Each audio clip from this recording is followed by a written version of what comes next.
1日にどうだろう、1時間とか2時間ぐらいしたらもう疲れるんで、だからスケッチ行ったり、また違う絵をこう同時進行で描いたり、これを1日8時間はこのことはできないんで、めちゃくちゃ細かいし、色使いも。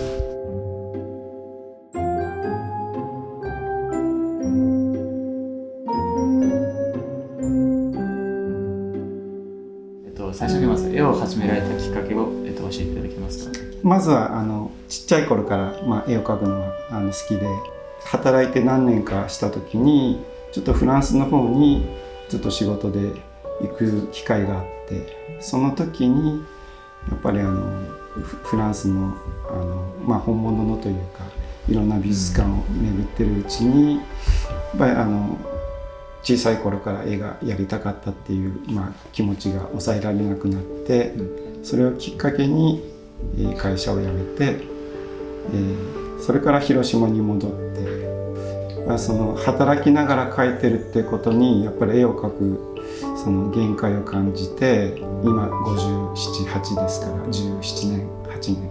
絵を続けています。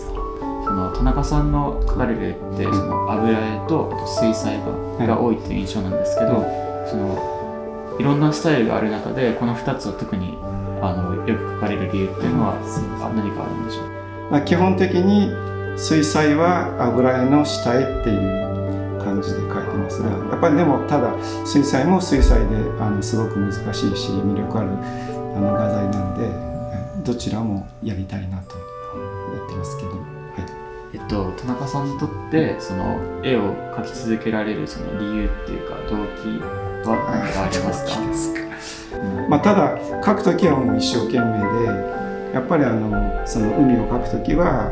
その写真みたいっていうよりも本当に海がこう揺れてる感じとか、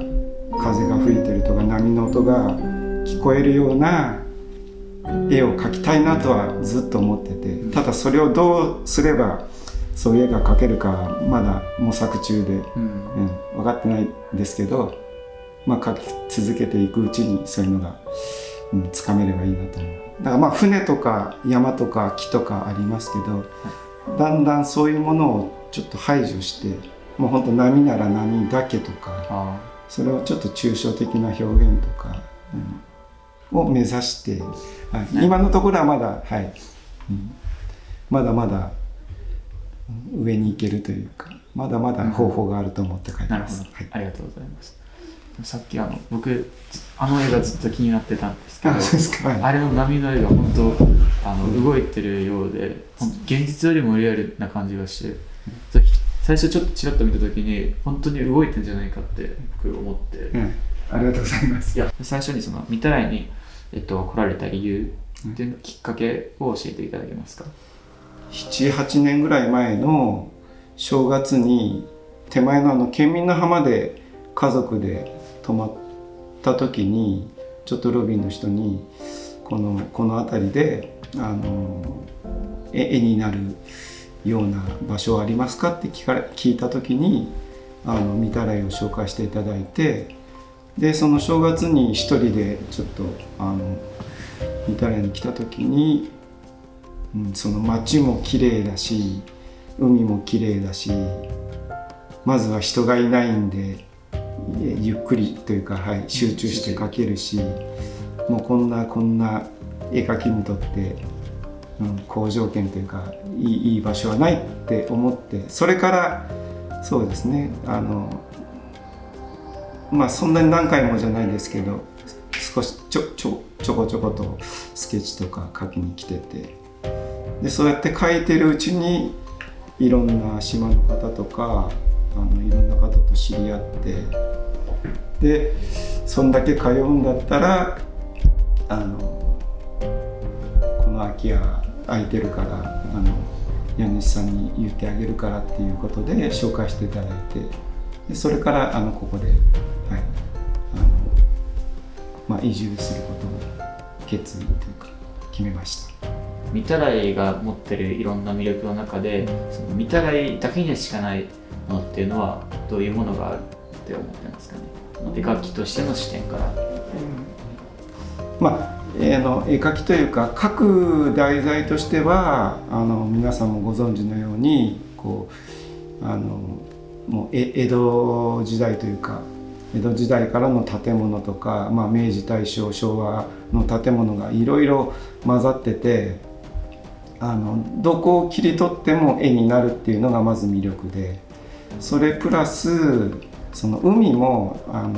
自分は愛知の、太平洋で育った人間ですけども、やっぱり瀬戸内の海の静けさというか静かなところとか、その静かな海面に映る空の色とか朝焼けのオレンジとか、そういうのを見てるともう毎日でもう各題材に尽きないっていうかところが違う。でもう一つ自分が感じるだけかもしれないんですけど、すごく時間がゆったり流れてるっていう気がして、なんかずっと広島とか名古屋とか、都会に住んでた時とは違うなんか体のリズムというかを感じて、その絵を描く時もすごくなんて言いますかね、穏やかな気持ちでこう絵に集中できるっていうのが、自分個人としては魅力ですね。はい、ありがとうございます。やっぱりこっちに来てから思いついた作品です。海に行くってなんか水をテーマに作った作品です。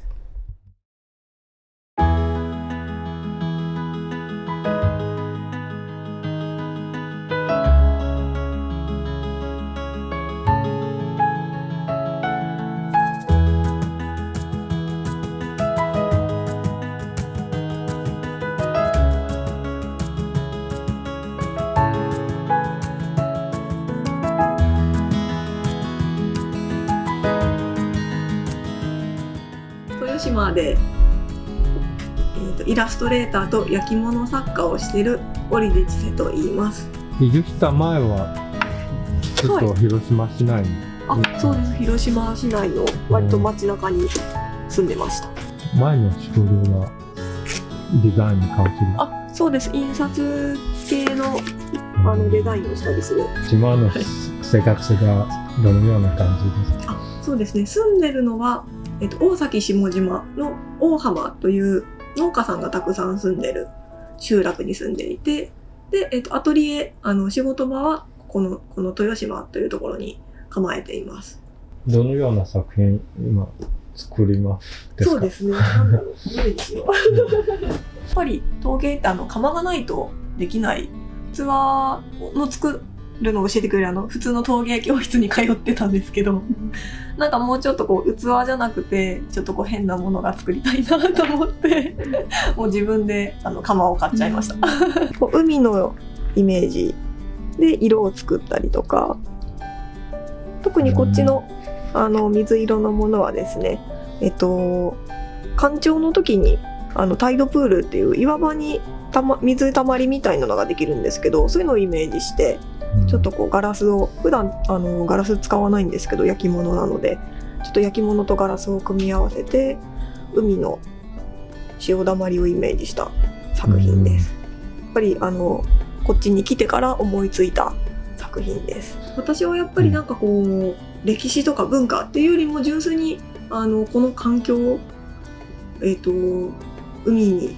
囲まれてて、でもやっぱり島も山なので緑がすごく多くて街中で見られないやっぱり生き物、私がもともと生き物が好きっていうのはあるんですけど、生き物とかが多い野鳥とか昆虫もそうなんですけど、そういうところが作品のなんか発想とかコンセプトの一つというか、なんかこれぐらいで1枚のハンコにしてもう魚ですね。そうなんです。作品なんですけど、今うちの夫がですねレモンの畑をしていて、それで私もそれをきっかけにレモンの畑に行くように時々なんですけど行くようになって、で、レモンの畑をモチーフにした作品です。レモンに来る、昆虫、ミツバチとかアゲハチョウと、あとは、お花ですね。お花とかグリーンレモンとか一緒に描いています。はい、ありがとうございます。ありがとうございます。